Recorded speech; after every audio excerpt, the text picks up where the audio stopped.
Hello everyone, thank you for joining me again today on this rainy Thanksgiving. First of all, I wish each and every one of you a happy Thanksgiving. And what we want to talk about today is, or starting today, would be alternative living options for seniors. That's in North America. And as I indicated before, we are using concepts from Europe. After all, they have tried and tested and refined all the different options. None of them are heard here. None of them have tried and tested as they have been over there. So the question really becomes, why is this so?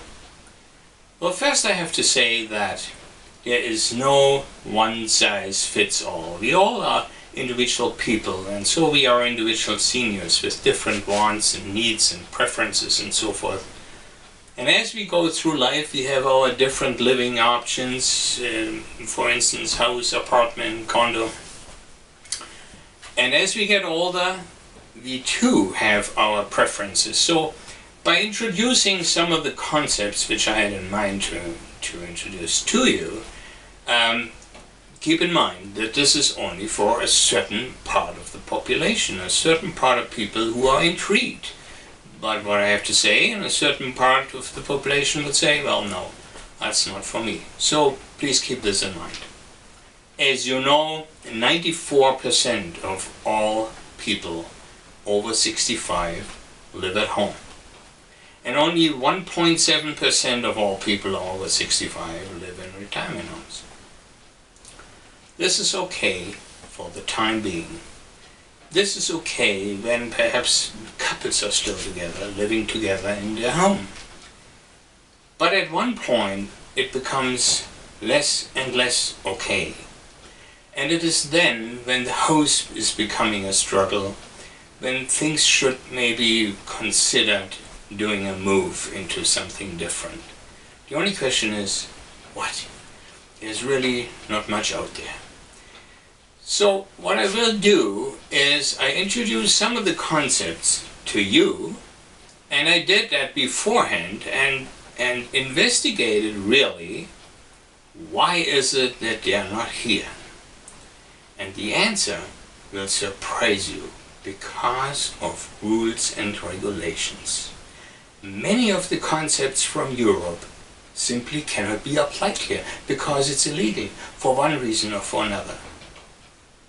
So then the question becomes, is it this what we want? Because if our answer is yes, that would be an okay concept.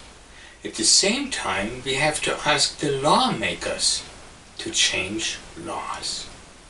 Now that's a tall order. After all, the laws came into play years ago and we all think it's wonderful until we hit all of a sudden a stop. Then the question is, do we really want this law to be continued? Or perhaps should we consider alternatives? Or perhaps should we do away with it, dismantle the laws? These are all considerations I lay out to you. Some of them I pointed out in my book. Some of them I'm sure will raise some eyebrows with you, and you will say, no way I want that. But on the other hand, do we want to keep living at home, perhaps at a later age with the risk of falling, and having the risk that nobody finds me until they carry out the corpse a week later? Is this the alternative we are facing? Well, I'm sorry to say, I'd rather do away with some of the laws which I believe are not necessary. But it's certainly food for thought. The first step, usually what people take if they're advancing a little in their age, is downsizing. Now, downsizing is an interesting concept because, first of all, in Canada we have the greatest or largest amount of square footage for homes after America, after the US. So if you're talking downsizing, you have a problem right there because small homes are not being built, period. In many cases, it's even against the law of subdivisions who have constrictive covenants restricting to 15, 16, 1800 square feet of the minimum size home, that in itself prohibits people from downsizing. So one popular option is the condominium. Well, the condominium has a lot of advantages, but also disadvantages. First of all, there's the cost. Here again, we are looking at laws. Condominium is a fairly new concept, and it is somewhat becoming popular, but it should be much more popular if it would be more affordable. The idea of changing or trading a, let's say, $500,000 home with, let's say, 2,500 square feet in living space into something half or a third that size, but at the same time spending $350,000 and $400,000 for that, is not really an attractive option. It could be much more attractive. Part of the problem is how we created our entire condominium legality, and as I am using in my book, I'm using the sentence when I say the condominium concept must be the most complicated concept ever thought of, and it is not necessary. I give you a point to consider. If you were to have a, let's say, 10 apartment house building and you want $1 million for it, that would mean $100,000 a door. But you cannot use or buy that one door, you have to buy the entire building. If that would be a condominium, however, the same 100,000 becomes 180,000. Why? It's the same apartment. The difference is legality. It's way out of proportions, it's way too complicated, and it's overpricing all of our condominiums. So having said that, condominium is a somewhat attractive option, but only for a short time. And this is the problem people are facing, because they'll live in their home until, let's say, dad passes away, which is the very likely scenario. Sometimes, of course, it's the other way around. And mom is faced with keeping that big house, and she's just not able to cope with it. So in this case, quite often a condominium is an alternative choice, although teeth grinding, most of the money gained for the house is being spent on that condominium. But age is still nagging away on abilities, on mobility, on health issues. So all of a sudden, even the condominium is too much to handle. So what's next? And all of a sudden, nothing.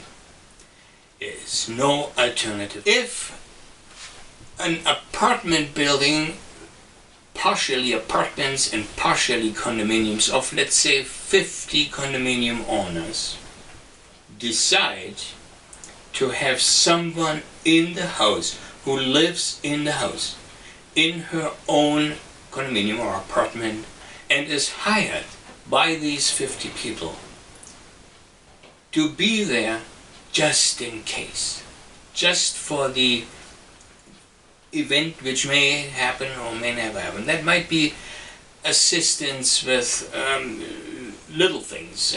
For instance, migraine is bothering her, and she has a little stack of medication in which she can then give to Aunt Nellie, and she will be helped this way, because otherwise she would not have any pills at home. Or, of course, the more serious issues, a fall. So let's say this lady is called Diane, and Diane is looking after little things within the 50 condominium unit building. That is a concept. Is it being known in Europe? Absolutely, you bet. Many. And these Dianes have different functions according to what the ownership association of the 50 condominium owners want. Now, by saying that, I can see already that immediately it's colliding with a bunch of regulations in Canada. Because if Diane is doing anything health related, she cannot do that. She's not allowed to. It becomes a retirement home in this case. And of course the regulations cannot be met. So therefore Diane can only do certain things. For instance, this pill thing I was talking about is already against Canadian regulations. Keeping private medication and giving out to other people is already against regulations. However, the concept is there if Diane is doing little things and not crossing the fine line into areas health related. Okay? If a serious fall occurs, Diane could be alarmed by the button which these 50 owners have, and Diane would come following this call, and Diane could call the ambulance. So therefore there is immediate help at hand, even if this help is being just related to an ambulance call. By the way, at this time I would like to point out that Europeans do not think the same lines. Here's one first difference in terms of ambulances. We do hesitate to call ambulance right away. There is a self-help apparatus in place which can be help summoned. For instance, doctors can be called in, which are on call before the ambulance is called in and before the cost of the ambulance is attracted. Most people have no sweet idea how much an ambulance call would cost, and it is not the $40 or $30 or $40 which people pay. It's 100-fold that number. And since people don't know that, they don't care. They just call the ambulance just to be on the safe side. But that's a different story. So back to Diane. How much would it cost to have Diane in the home, in that to look after these 50 people? Well, let's do some math. It's really only her payroll. Now Diane, of course, would have to have someone who is also there in her off time. Let's call her Diane 2. So between Diane's payroll and Diane 2, we have the 8 hours of nighttime covered. Well, let's do some quick math. 8 times 30 days is 240 hours a month. And if we multiply that by, give me a number, $20, there a little more, that would be $5,000 a month. We have 50 condominium owners, so for a mere $100 a month, in addition to the regular house payment, there's a certain safety net paid for. Who's going to employ? It wouldn't be Joe Blow from apartment 13. Well, there's several methods of doing that. One would be that the condominium owner association as a body would hire her, which is very common. Another way would be that Diane would be actually self-employed and have her own business, which she then sells in terms of so much per hour. Chances are it would be more than $20 an hour. Let's say it's 30. So now the cost would be in the tune of $150 a month. Still very little for that additional safety net. Also, if Diane would be licensed as a home care company, she could do certain things which she otherwise could not do. So her span of services expand and could be applied even in Canada, because now she's licensed as a home care service, but she is really living in and has only one customer, which is the 50 people living there. So this is one concept which I bring to your attention, which could be applied or worked in, very much in existence with our rules and regulations and with our existing fabric of apartment/condominium buildings. I wanted to add one more thing. We talked about last time retirement homes and the spiraling cost. The question is what we can do to slow that, or maybe even reverse it. There's a number of ways we can do that if we want it together. We, now I'm speaking in behalf of seniors at the early part of the senior years, because lawmakers are making laws without asking me or us if we want that. And as a result, we are being presented with a number of rules and regulations which have been brought in, to the terminal operators, which have to be obeyed and applied. And at the same time, I cannot recall giving my nod to any of those. I would like to speak about that if you are interested in it. So I would like and encourage you to comment and speak up, and I would gladly share some of the concerns I have with the existing retirement home fabric which we have in place today. So having said that, this would be the first concept, and I enlarged on that the last time when I'm speaking about what we, again, as the senior population, really want, and we build it from there, because all these wants and needs and requirements can be met. But again, we have to be careful, because we cannot simply apply that here.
wanted to add one more thing.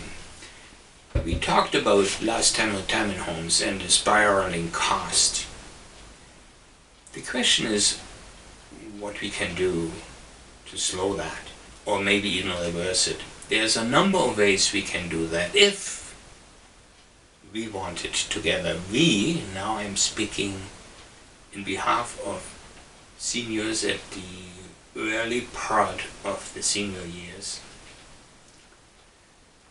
because lawmakers are making laws without asking me or us if we want that. And as a result, we are being presented with a number of rules and regulations which have been brought in, to the retirement operators, which have to be obeyed and applied. And at the same time, I cannot recall giving my nod to any of those. I would like to speak about that if you are interested in it. So I would like and encourage you to comment and speak up, and I would gladly share some of the concerns I have with the existing retirement home fabric which we have in place today. So having said that, this would be the first concept, and I enlarged on that the last time when I'm speaking about what we, again, as the senior population, really want, and we build it from there, because all these wants and needs and requirements can be met. But again, we have to be careful, because we cannot simply apply that here.